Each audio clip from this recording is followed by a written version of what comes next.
So if you don't do weddings anymore, what exactly do you do on a day-to-day basis? This was one of the questions that an inner circle student came to me with a couple of weeks ago. And she said, I'm really ready to start moving myself out of the day-to-day more next year, but I don't really understand then what would I do? And so I thought about it for a while because I was like, I want to make sure that I'm answering this question, not just kind of like a flippant answer, but I wanted her to really understand all of the things that go into really becoming that CEO of your business and what that looks like on a day-to-day basis. And so I thought the best way to do that would be for her to just get to sit and ask those questions to me live on the podcast, because I know that many of you have dropped into my DMs and asked a similar question. And I always want to give a much more in-depth answer, but it's so much bigger than just a single question. And so on today's show, we're turning the tables, and Amanda with Day of Diva, she's a planner out of Canada inside of my Inner Circle program. She's coming and she's interviewing me, asking all about how I transitioned from being a planner to actually being the CEO of my business. And now where we are, where I'm actually not involved with Blush at all because we hired a CEO this year. So this is going to be a really transparent, fun conversation for you to get to listen to and really to understand how that path looked like for me and the way that I take my students through doing the same thing in their business. So I hope that you love this episode, and I cannot wait for you to get to listen. Amanda, I am so excited to have you today. Amanda is one of our Inner Circle students, and we have been working together for, I think, 3 years, Yeah, Amanda? 3 years. Yeah. And it's been so fun to watch her grow her company. And now she is in a stage of business where she's like, okay, Brandee, like I am ready to really step into that CEO role. Like she's built the business, she's building out her strategic team. And now she's like, okay, what does the next stage look like where I'm really not involved in the day to day? And she asked me this question of, what do you do? Like, what does your life look like now that you aren't doing weddings? And I was like, gosh, Amanda, that's such a big question. I don't even know how to answer it. And then I was like, why don't you come ask me all your questions on the podcast? So I'm excited to do that today. Amanda's going to interview me. But before we do that, Amanda, can you kind of tell everybody a little bit about like who you are and a little bit about your company?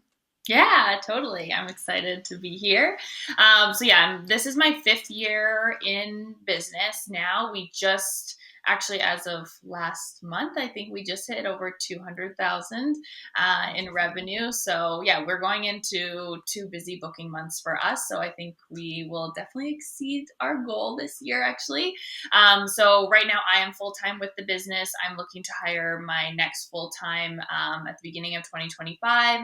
And then I currently have 2 kind of part-time that take on solely weddings, plus one of our planners does a bit of our social media and marketing. And then we have our assistants and our day of staff. So there's about 16 of us total.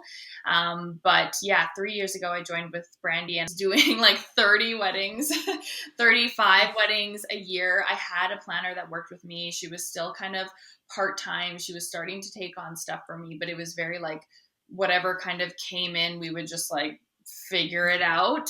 And I was on site, and I also assisted her at every wedding. So I was still on site for our 50 odd, 40 weddings that we did. So I was working every weekend. It was crazy. It was exhausting. And I think we were just making over 100,000. And yeah, it just like the months just felt so up and down. We'd have good months, down months. I just didn't have a lot of time to be working on my business. And yeah, obviously I enrolled in the accelerator program, and it just got me so focused on the numbers. And now I just feel really confident, when we are hiring, I'm like, yep, we can afford a full time. We have enough weddings to do, to give her, and we're, giving her more tasks as well. So yeah, it's been a wild ride, but honestly, I don't think I would be here without your help. Well, you're sweet. It's so fun to get to see you grow, and now really to move into this next stage of business. I'm excited to see what we can do in 2025 and how the revenue can grow, and your team as well. But really seeing you step away from so much of the day-to-day has been amazing because you've stepped into this role well. All right, Amanda, the floor is yours. So you are officially the interviewer of this episode. So what do you got? I love it. Thank you. This is great. This is kind of turning the tables, which is fun. First question is, when did you feel ready to make make the shift from kind of like wedding pro to CEO? Like, was there a pivotal point where you're like, hey, I'm kind of ready to finish working in my business and now I want to work on my business? That's a good question. I think there was kind of phases in that to some degree, right? So it kind of went from like, I work 24/7. If I'm not physically working, I'm thinking about work. Like it was complete chaos. So I think I hit that breaking point, obviously, first. Started building out a team, a strategic team. And I started removing myself from the day to day slowly. So I don't think that I really even started thinking about the term CEO for a while. At first it was more just like what I started noticing was the busier I was, the worse the business was doing. And that was a really big wake up call for me. So it was like, in addition to the fact that I just was fried and genuinely wanted to like take a match to my business, it was like the busier I was, the slower we would be. What I started to realize was that was what was causing that roller coaster effect of like, we're slammed, everybody's just trying to tread water. And then 6 months later, we were like, why don't we have any leads? Where are the bookings? What I started to realize was that always came after fall season, because in the fall, we were slammed, myself included. And so I wasn't following up with leads. I wasn't actively trying to get people on consults. We weren't doing a great job at marketing. And so all the wheels kind of fell off the bus. When I started to realize that, I was like, I have to get out of this. So we started moving me out of weddings slowly, where I was only taking full service weddings and I was still doing sales. So it felt really natural, to be honest, because I was able to say to clients, we've got this incredible team. And they would say, well, how can I guarantee to work with you? And I would say, I only handle our full service weddings. And that's not because they're better or that they take a higher priority. It's just that there's simply only so many hours in the day. And I need to be able to put my full focus into, our full service clients. And so we started kind of doing that, where I was like, okay, I'm only going to take 10 weddings this year. I'm only going to take 6 weddings this year. And so it really just kind of slowly phased out. 2019, so about 5 years ago, 6 years ago, is when I started giving up sales. And so that was really interesting when I gave up sales, because I was positive no one could do it as good as I could. I think we all feel that, right? Yeah. And what was interesting about it was, again, it was kind of this reckoning. What I started to realize was, at that time, we were really presented with a lot of opportunities.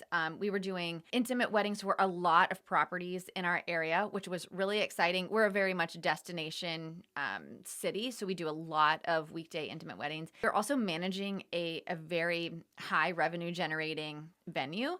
And so here I am with my hands in a million pots and trying to do sales.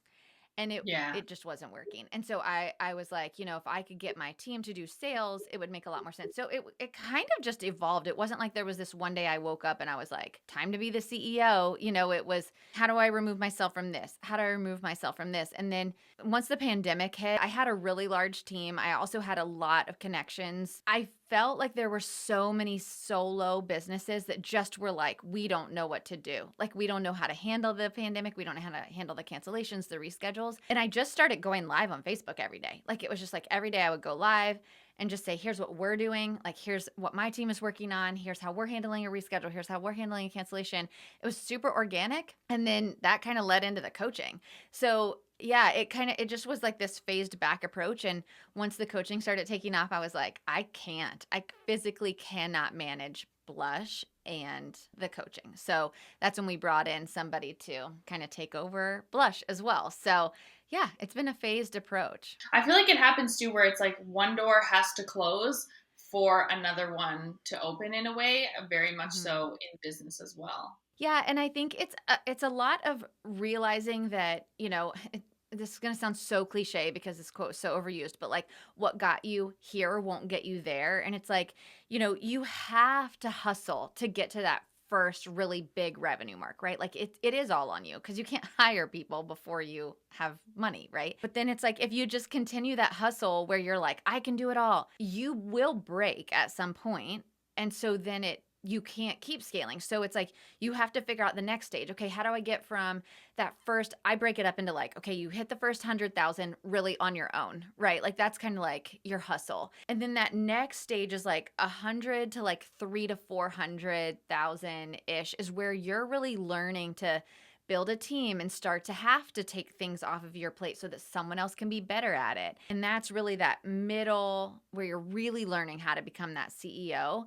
And then that last stage is like 500,000 plus, where you literally are starting to now just completely remove yourself from the business so that you can now focus on additional revenue streams, right? Like I try to explain this to our students all the time. Like if you aren't able to have your main company run nearly on its own, it's very difficult for you to divert your attention to another revenue stream. So Mhm. you really have to build up that strategic team where they all, like you could disappear tomorrow and no one would ever know the difference because Yep. they all know what they're supposed to do on a day to day, you know? Totally. So when you were passing off the sales, what then did you, because you at Mm. that time didn't have the coaching program No. yet. So what was you were doing like how many weddings a year? And like, I guess what was your main focus once you dropped sales? It's so funny that you asked this, Amanda, because I feel like this is what a lot of our students ask is like, okay, Yeah. so now that you're like basically not What do doing we do? anything, what do you do all day? And I'm like, well, you know, it's interesting. So once I passed off sales, which was that last piece, because I had passed off operations at that point and marketing and now sales, my job became being able to see the company from the top down. I always liken it to like a baseball coach. It's like you don't look at a baseball coach and go, what do they do all day, right? Like their whole job is strategy and looking at each player on their team and saying, you know, is that person really best at second base or would they be better as pitcher, right? Or should I put them in the outfield? Or, you know, do I need somebody else completely? Like, do we have a weak link on our team? And their whole job is strategy. And that's really what you're focused on in that CEO role is, do I have the aces in their places? Do I have every person in the role that best suits them? Is there anything that we've put on their plate that doesn't make sense on their plate? I see this a lot where it's like, as you're growing and you're growing this team, sometimes what happens is it'll just be like, well, you have an extra hour this week, so why don't you write the blog, right? Or why don't you post to the story? Then it sort of becomes their job, but it's not really their job. And you've got, you know, somebody writing a blog and somebody posting a story and somebody making an Instagram post feed and somebody making the schedule, and none of it makes sense. So it's just a bunch of task managers, right? So once I stepped out of all of those roles, I was really able to look and see what's working, what's not working. And one of the things that didn't work right when I passed off sales. So when I very first passed off sales, we had a studio and we'd had a studio for years and everybody worked in studio every day. And so our whole team was there, right? And so this was pre-COVID, so it made sense a lot more than it does now. So we had the studio and my thought was, okay, well, why don't I had 4 full-time team members. So I said, why don't I have them each take a week of the month and that would be their lead week. And then, you know, if a lead comes in that week, but it doesn't close during their week, they stay with that lead still till close. But every week, somebody else would take the leads, right? Oh, interesting. Yeah. So I thought, Andy, you're so smart. Like that's so smart, right? Like this is going to be great. Divide and Except, conquer. yeah. Except what was happening Yeah. is I would be in the studio and I would hear the lead phone ring. And some weeks I would hear, yay, a lead, you know, like so excited. And some weeks I would hear, oh, if this phone rings one more time. And I Yeah. was like, yeah, that's not great. Like if the Mhm. lead phone rings and your reaction is, "Oh my gosh, this is an interruption to my day," you're not going to sell that client. Yeah. And it showed. It showed big time in each person's conversion rate. And so as I started looking at it, I was like, this actually makes no sense at all because I've got people who are doing sales that don't want to do sales and find it to be really annoying to them. And then I have people who like, please give me your lead week. I'll take it, you know, are so excited about it. And what's interesting about that is everybody got the same amount of commission for closing leads. Like they got extra money for closing leads. When you're able to really look at your staff and what they're doing and start to see money doesn't drive everybody. Some people genuinely hate certain tasks. Like they're not good at them. They don't want to do them. So that's where I say the aces in the places because for me, I had to really look at it and go, okay, who's great at sales? Like who wants it? Who's good at it? Who closes the highest amount? And then I took that person. I was like, you're now our sales manager. Like that's 100% of your role is selling for us. And I took it off of the other people's plates and it made so much sense. So you were kind of like overseeing everything at that point and kind of making the strategic moves of like looking at your organization as like a whole and kind of, Yes. yeah, like you said, like putting the puzzle pieces into kind of place, I guess. Yeah, and a lot of it too is like, when you're in the day to day, I mean, think about it. I'm sure that we have so many listeners, and Amanda, I know you felt this too, where it's like, you need an SOP for something. You need a training manual for something, or you need just like a Mhm. training on it. You would love to be able to go out and shadow your assistants sometimes, or you'd love to be able to get some additional training to them. And you just don't get to it, right? Because you're so busy. So when you are able to then have, a director of marketing, a director of operations, a director of sales, like these people that run the day-to-day, you're able to then look and go, okay, where's our team lacking? What do they need from me? You're able to really see your business and say, where do we make the most money and where are we actually not making money and we're spending way too much time, right? Like what's sucking up our time? But you can't do any of that when you're in it. You just can't see it. It's like seeing the path when you're in the forest or when you're like over the forest. If you could see it as a whole, you can see the whole path, right? You can see it so clearly. But when you're in the middle of the trees, you're like, where do I turn next? Like, I don't even know. So that's really a lot of what you're doing. And it sounds like, what does that look like on a day-to-day basis? For me, I was still doing a handful of weddings, but it also meant that I was out in the market, right? So like for me, a typical week back in those days would be like Monday would be very strategic. You guys know I talk about CEO Mondays. I think this is massively important. That's really like your day to just like get your life together and make sure everything is wheels on the bus. Tuesdays, I always spent in studio with our team. So that was always a team day. And I didn't schedule any meetings unless it was an internal meeting. So it was be like, if one of my team members needed me to help them with a wedding, if they needed to talk about something about their job or anything, I was there all day in studio. They could grab me for anything they needed. And we would just, work through things with them. Wednesdays were a client day. Thursdays typically were a client facing day. And then Fridays were always kind of a flex day. It was like if I had a wedding, obviously I was doing wedding stuff. If I didn't have a wedding, it was kind of like catching up on a project, different things like that. But I break my week up even still on like, what is that day's focus so that I can really go into it with like one mindset all day. I'm not trying to go to a networking event over here, then do a one-on-one with a client and then do a one-on-one with a staff member. Like I want my brain to work in one lane all day. Yes. I think as a business owner, it's so important to find a structure that works for you because we just have, like you said, we have our hands in so many things and you can't like focus on all of it all at once. Yeah.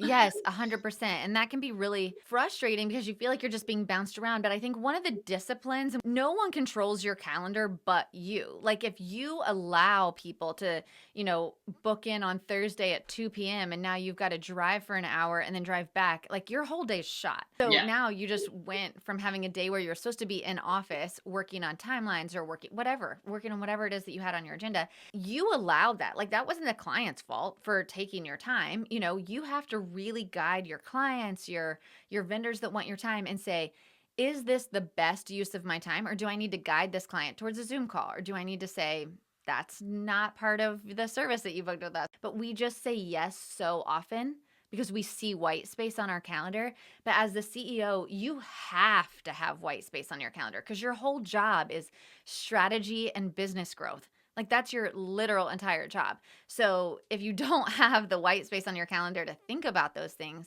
and to strategize those things, then you end up just spinning your wheels again. So what would you say is like the sort of milestone in terms of revenue that you would want to hit in order to kind of be in that CEO position, maybe taking a few weddings and having a team? Like, is that something you can kind of put into numbers? Yeah, I do think it's different for everybody. You guys know I'm super transparent with financials. So it's like I really think that can start to happen in that multi-six-figure area.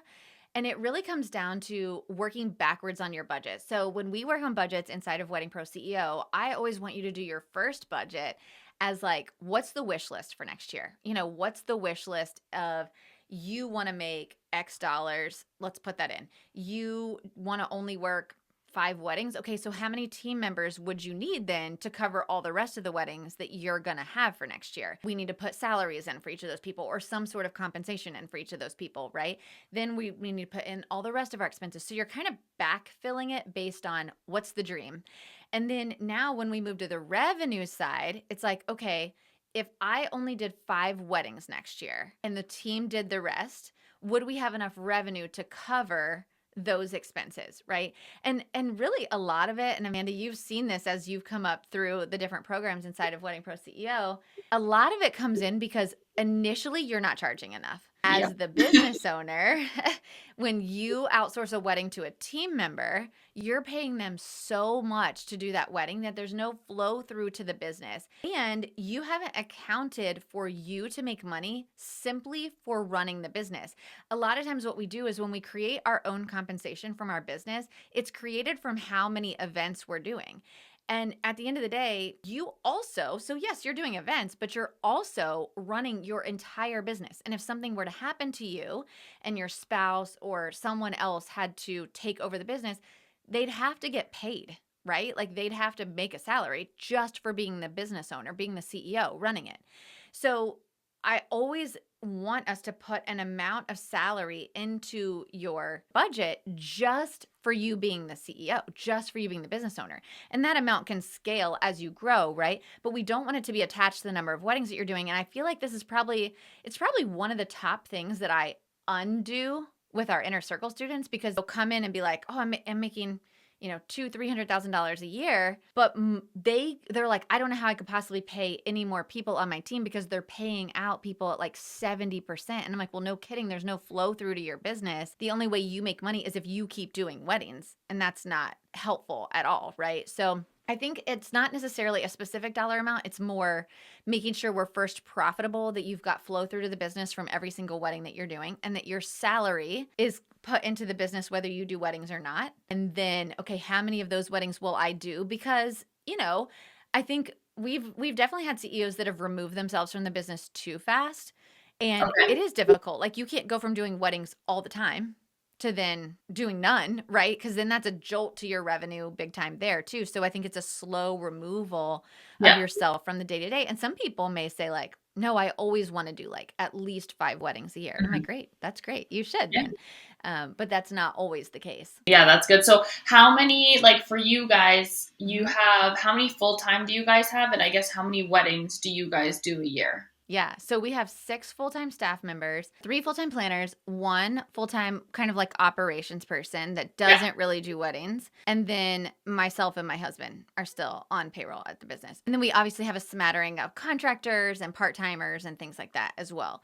And then how many weddings do you guys do like on average a year with your 3 full-time planners? Yeah, I think it has shifted a lot. So we used to do, gosh, a ton, like 180 weddings a year. We do closer to about 120 now, and we've driven up the ticket price. Yeah. I will say our full-timers, I don't want to say they do a limited number of weddings, but because they are really focused on our higher end weddings, so at least partial planning or full service.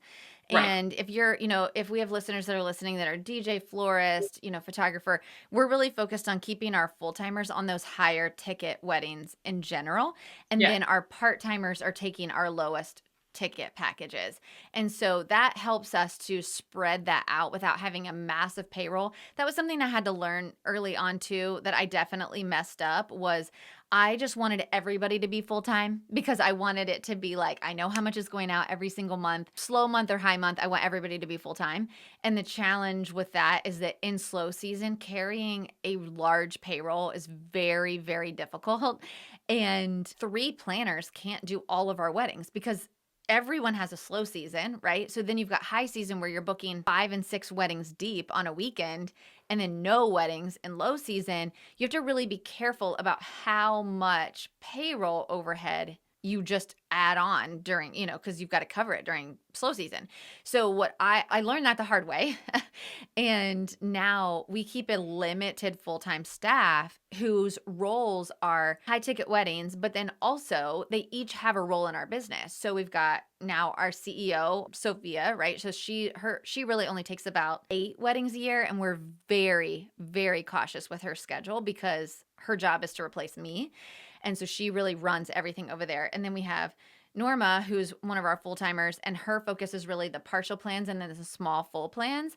And then she also manages all of our other team members. So our assistants, she does all their scheduling, our part-timers and training. So she does training and scheduling for our part-timers and our assistants.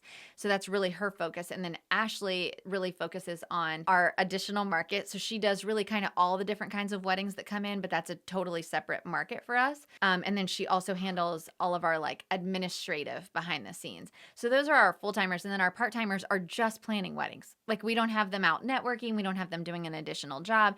And that helps us to not have their overhead during slow season. Right. So they're like contractors, like whatever comes in, it's like, okay, our 3 full times, this doesn't work for them. So we're going to contract you for X amount of weddings this year as they like come in. Yeah, so we have 2 that's a great question. So we have part-timers where we know, okay, this person, we're probably going to be able to give 20 weddings next year. Yeah. They're mostly going to be our base level package, but they're going to be a part-time employee of ours. Like we want them to be part-time. They get paid hourly. We know we're going to be able to fill 20 weddings for them, and this is But about like how much no how other many hours they're going to need. tasks. Correct. Yes, they're literally just planning weddings, but we know that we can have them come to staff meeting, we can have them come to team retreats so that they feel part of the team. They're learning, they're becoming like a bench in case we were to ever lose somebody else or if we start needing somebody else to be able to plan higher ticket weddings. So they're really always that person in training. And then we do have contractors. So we definitely have people where we'll say, gosh, we've already booked out our entire team full and part-time for this weekend. We don't want to turn away this piece of business. We'll take it and we'll contract it out. And we have contractors that are white label under our business. And I really think that that has been a game changer for our business. We love being able to do that, but we don't want that to be the bulk of our business. So that's those high weekends. We might outsource 15 weddings a year to our contractors, but for the most part, they're done in-house with our part-timers. And do you feel like you were ever at a point where like there was some people that were kind of doing everything? Because I feel like there is that kind of growth stage where you're like, hey, I need a full-time person next year. She's kind of doing a mishmash of things because she is my first full-time, but eventually I feel like it will fall into buckets as we grow. Yeah. I think one of the biggest mistakes I do see, and I try to help our students be really cautious of this, what you don't want to do is say, well, I'm paying her full time, so she's just basically going to do whatever I need her to do, right? I think that's the quick road to burnout because they really don't know what their role is. And it's like, they have now a ton of weddings, right? Which makes sense because that's really their biggest role. And then you're just kind of like throwing things at them. And so they don't ever really know from a week to week basis, like what their life is going to look like. And that's not fun for anybody, right? Plus they don't really understand how their role is impacting the business as a whole. Again, like longevity, career growth, like it just doesn't feel good to anybody to just kind of be like, I don't even know what I do here. I just like plan weddings and then whatever Amanda needs me to do, right? Like that's not fun. So yes, I do think when you bring on that first person, they definitely will do a few more of like a little bit of this, a little bit of that than you would want them to eventually. But you really want to bring that person on and think, what is the biggest thing I need taken off of my plate? A lot of times what I see is that becomes like your right-hand person. It really becomes your operations person. And I would say operations and team development, because that's a really big, I don't want to say a miss for you, but it's hard when you're the business owner doing all the things to really focus on those two things. So bringing on that first person, it's like, what are the things that make sense to get off your plate? Hiring assistants, scheduling them, training them. That makes sense other than being like, hey, can you write a blog next week? Or you're going to write all the blogs, or you're going to post the stories, but you're also going to schedule our assistants, but you don't get to hire any of our assistants, so you don't actually know what their strengths are. Like, it has to make sense, right? And so you want to be careful not to be like, we're going to do a little bit of marketing and a little bit of operations and a little bit of, team development, a little bit of finances. Like, that feels overwhelming to people. That was the direction I was going to go with, like, here's everything. But I think, honestly, it creates more work for us because we're just like, oh, here's a task. Now I have to tell them to do the task, where it's like you're saying, this is your role. You're in charge of the team and the hiring and this and that. Plus, kind of odd jobs, I think for me will be kind of a bit of next year. But then like funneling into, okay, who's going to be our marketing person and social media and that kind of stuff. Mm-hmm. Right. And what I notice when we bring on this second person, right? So when you bring on that first full timer and they become, I always just call them like your right hand. Like that's your person who's like, you two are in sync. They know their role. They know what they're taking off of your plate. They get it, right? Almost immediately. Like I would say within 6 months, you're going to need another person. And that's because they've taken so much off of your plate that you're now able to focus on sales and growth more. And so now you're selling way more than you were before. That's typically what happens.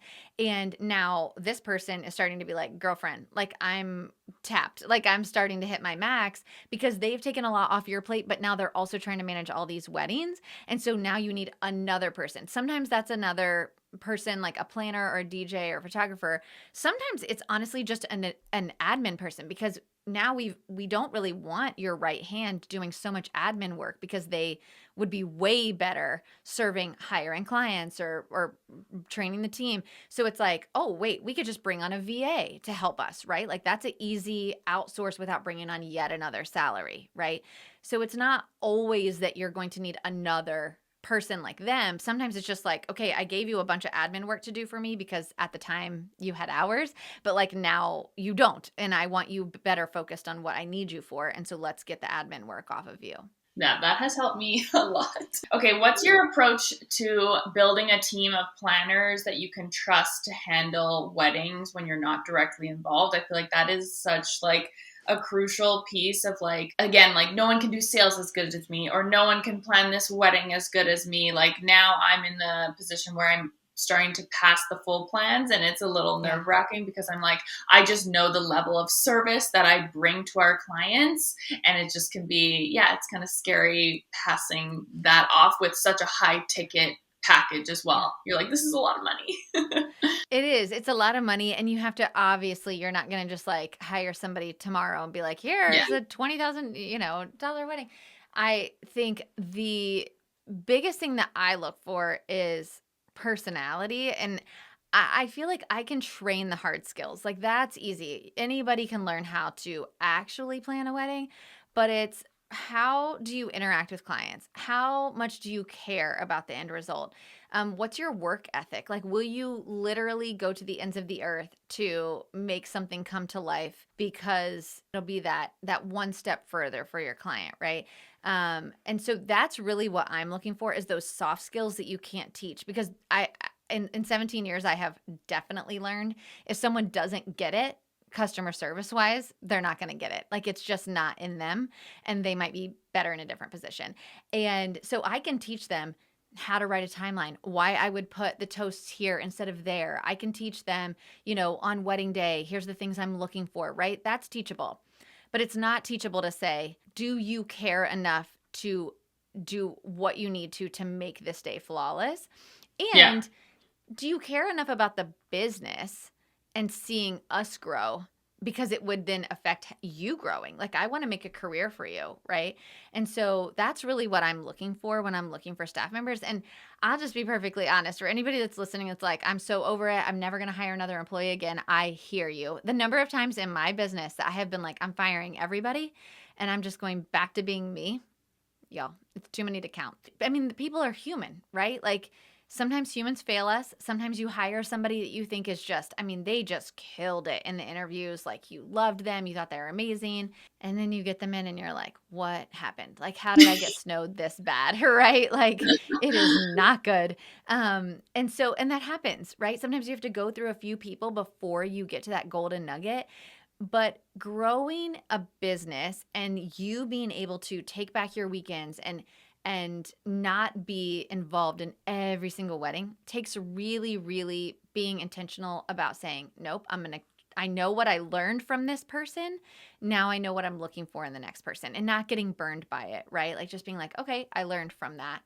So I would say really focus on that. And then with turning over the full plans, obviously that is not easy.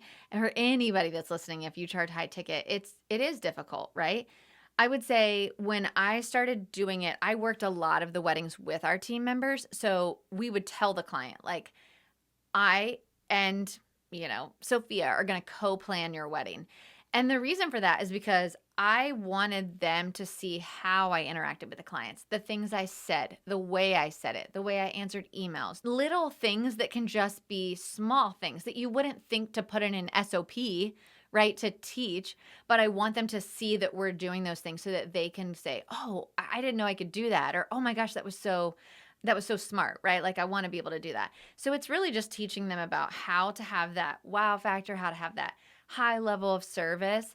Um, and so, yeah, so I would co-plan a lot of our weddings, and I still do sometimes. Like if we have a really high-end wedding, I'll jump in with one of our planners and kind of just be face and also help them to see like our client doesn't want to talk to you 13 times a month. So, a high-end client just wants to know you're handling it. That's it. Okay, now that you're more removed and you Yeah. have a team, like are there specific numbers or metrics that you focus on and make sure that you guys are hitting in order to like Mhm. keep you in that position and that role of like doing less weddings, still being able to pull a salary? Like what do you focus on with numbers? Kind of going back to that budget exercise, right? Like Yeah. I have an amount that's built in for me and to the business, right? And I will be super honest, that is a much smaller amount than it used to be, right? Because Yeah. I don't even go to staff meeting for Blush anymore. So Yeah. that was a really big transition point this year, was that I really am not involved with Blush much at all, besides interacting with Sophia, our CEO, right? So like her and I meet monthly, and we are focusing on like what's working, what's not working. Like I'm working with her to learn to be that CEO, right? So I'm involved there, but I'm not involved in the day-to-day really at all for Blush anymore. And so it goes back to that budget exercise of saying, okay, how much am I looking to take from the business, and what does that role look like? And then what am I paying Sophia? What are we paying the staff? Like all the things that are put in there, right? And then from there, we have to then know, okay, what do our sales numbers need to be to make sure that this is happening? And that all goes back. This is why I'm so passionate about driving home that data matters, because it all works backwards from there, right? Okay, so if I create this budget and I now know going into 2025 that I'm going to make this, and this is what all of our payroll is, and then here's what all of our expenses are, right? So now I've got a number to work from. So I've got to work backwards from there. So if I need to make, let's just say, $500,000, right? Like we need to make $500,000 in revenue next year. Okay, well, how much is already on the books from weddings we already have, right? Second, third payments, right? So now I can remove that. Okay, so then how much do I have to sell and make in retainers or second and third payments next year to be able to hit that $500,000 mark? Okay, so now I know that. Great. So now I can give a sales number to our sales team. So we have a sales manager, right? So I'm able to say to her, here's what you have to sell every single month. And we don't just divide by 12. Terrible, terrible way to do it. But I know based on history, like, okay, January, February, March are huge months for us. So we're going to put lots in those months. We're going to pull it down in different summer months. So I'm now able to work backwards and say, okay, here's what your sales numbers are. But it doesn't stop there just to say, okay, she has to sell this much. Now we've got to look at the marketing team and say, okay, for her to be able to hit that number, she has to be able to sell 15 weddings, a month, let's just say. And so for her to sell 15 weddings based on her closing ratio, we have to get 25 leads in. How are we getting 25 leads in? It works backwards all the way back. We're not guessing. We're not like, I hope we make $500,000 next year. We're literally looking at it going, we have to make $500,000, which means we have to sell this much each month, which means we have to get this many leads each month. And if we can get this many leads each month, she's going to be able to convert. If we're not getting that many leads, where are the leads coming from? Where do we need to double down? And that's where the marketing team will come back to us and say, we're not getting enough leads in. They'll come to staff meeting and say, we're not getting enough leads in. So what do we need to do about that? And so that's what we're looking at. And it makes it so much easier every month.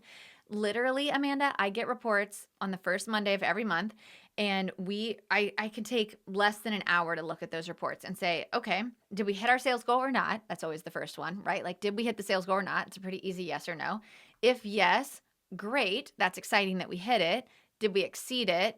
Were there any outliers? Was there anything strange? Great, we hit that number. But I also still want to see what our lead conversion was. Even if we hit the number, I'm going to go look at the lead conversion and say, great, we hit our sales goal, but why did we only book 20% of our leads last month? Like, what happened, right? I just want to know. I'm not mad about it. Obviously, we hit the sales goal, but like, what happened? And then where are we in the pipeline for the rest, right? And then I'm able to look at that and then go, I can quickly look at how many invoices do we have outstanding for the next 6 months? Are we hitting our break-even number?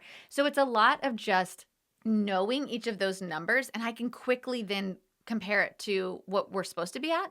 And then if we're hitting all those numbers, then I'm like, good, then we're good, right? I don't have to worry about it. If we're not hitting those numbers, then I'm like, team, like, where are we on this? And would you say when the like booking rate really ranges from like you've booked the consult to essentially conversion to a paying client, when you say when that is down, like what are the key things that you look for when that number is down? Because I feel like for me that varies so much. We get the leads, we get the consults, but then sometimes it just varies so much. Like it's 50%, it's 20%, it's 60%. Like, what would you say for that? You know, whoever's doing your sales. So I think you're doing your sales right now, Amanda, right? So that's where you're going to dig into those numbers and say, okay, well, even if we had a 60% conversion month, why? Like why did we have the 60% conversion month? Was it because every lead we got that month was a referral from a venue? Okay, well, that makes sense, right? So, hey, if that's the case, why aren't we sending our team out to more of these venues that refer us all the time to get more referrals from them, right? Like to say, how can we be a better partner? What can we do for you? Like understanding what drove that number. When you have a 20% booking month and you look at it and you go, why? Okay, well, is it just because this happens a lot, is it just because people are dragging their feet and they just haven't signed yet, but they're still open? Okay, that's not that they're closed. That's not that you failed at closing them. It's just that they're taking a long time. So that could be the elections coming up, right? Or, it's summertime and people are on vacation. Like you have to kind of look at the dynamics around it. But if you genuinely have only 20% booking and the others have told you no, why? Did you ask? Is it because your pricing was too high? Is it because, and then start looking at them. Are they all from the same venue? Are they all from the knot? Are they all from a certain listing site, right? Like I want to know why. I don't want to just look at it and go, well, that sucks. Like we had a bad booking month. I want to look at it and say, well, we had a bad booking month, but was there anything that caused it? Was there anything that we could look at that would show us a trend? The same with the high booking months, right? So is there anything that we can look at that would say, tell us why that was a great month? And I think, again, this all goes back, Amanda, to like, if I have a wedding every weekend, or even if I had 2 weddings a month, I couldn't spend the time doing that. And that's what causes you to stop growing, because there's nobody watching the indicators. It's just kind of like, man, that month sucked. Let's move on to the next one, right? Like, why did that happen? And if you have that time set aside and you can really focus on it, it's not hours and hours every month. It's literally an hour, but it's taking the time to do it and have the brain capacity to do it. And what's interesting too is that, when you first start phasing out of doing a lot of weddings, there's a little bit of a guilt factor. I don't know if you've felt this yet, Amanda, but like you're home on a weekend and you've got 3 team members out doing weddings and you're like, oh, I feel bad because I feel like I should be out too. And in reality, what you need to understand, which then you can help your team understand, is that if you are out on a weekend and you're trash on Monday and like your brain, we're all in wedding hangover, and you go straight into working the next wedding, no one's focused on the growth of the business, which means no one's going to have a job in 3 years, right? So like my team protected me so much because they were like, no, we totally understand. We don't want you at weddings because we want you focused on making sure we all have jobs, right? Like we like working here. We like the flexibility of it. So I think that that's one thing you just have to really understand, is that your role is just different now. It's just as busy. It's just not chaos busy. It's more like you have a purpose for each minute in your day. Yeah. Yeah. Okay. Any, I guess, advice for someone like me in this kind of, you're just getting out of doing more weddings, still have weddings on your plate, building the team. Like, what would you give your younger self advice in like this kind of phase of business? The biggest piece of advice I would say is, what is it that you are wanting from your business, right? Like, what is it that you want? And I think, Amanda, you've made it pretty clear, especially recently, which is why we're doing this podcast, that you're like, I want to be able to start focusing on an additional revenue stream. Like, what is it that Day of Diva can start to do next? Like, what is it that we can do? And to be able to do that, you're really ready to start building out this strategic team that can kind of run without you, which is really, really exciting. And so I would say keep your eye on that prize, because you kind of have to say, okay, if I want to do no weddings, right, by let's say 18 months from now, what would that mean? We book so far out that means you've got to start training your brain today. Like, if this doesn't meet the minimum that we've set for me to take a wedding, then I say no. Like, it's okay to say no, or it's okay to say my team member will be the one handling that. Because if you're wishy-washy on it, you're going to cave, and then you're always going to have too many weddings to accomplish what you want to accomplish in your business. So I would say be laser focused on what that means. Let's set a date for it too. Like, what does that look like? Is it 18 months from now? Is it 2 years from now? And let's start working backwards from there. What do we need to have in place by this time next year? What do we need to have in place by, quarter two, by tomorrow? Like, what are the things that have to get put in place so that we're moving towards that goal? And I think it's also really important, I would say, to somebody that's in your place, is to make sure that your team knows what that goal is. Mm. Because one of the things that was really interesting for me is when I started coaching, I don't think I did an amazing job right away. Now, I started coaching because of COVID, so it was kind of just like mass chaos, to be honest. So I think my team was just like keeping up with whatever I needed them to do. I don't think I did an amazing job at first of explaining to them what it could mean for our business and how I was able to then create, we were able to start offering health benefits. We were able to start offering much larger salaries because I was able to pull some of my salary then from the coaching business. So we were able to really create some great careers for them within the business and offer them bigger opportunities. But for that to happen, they had to protect me from taking weddings or from, getting sucked back into like client issues, like, can this be handled without me? Or do you really need me to get involved in this? Right. And so sharing with them that kind of, not every detail. We're not going to share with them the P&L by any means, but we are sharing kind of like your 3-year vision. Like, what does that look like? And I also, in the beginning, I bonused my blush team off of also our coaching sales, because the more they could keep me out of blush, dealing with things for blush, I could then grow the coaching side. And so it was fair that, the company as a whole was making that revenue. That was something that was really important to me in the beginning as well. So I would say make sure that they kind of know what it is that you're doing and you're not just like disappearing from the business and like checked out. So what do you feel like, Amanda, is your next big step? Like, how are you, what caused this kind of questions to come up? What do you think is your big next goal? I think I like to focus on like short term and long term. Like, that's why I kind of asked you these questions, are like, what are the possibilities? Like, where do I need to be in revenue to like remove myself and focus on something else?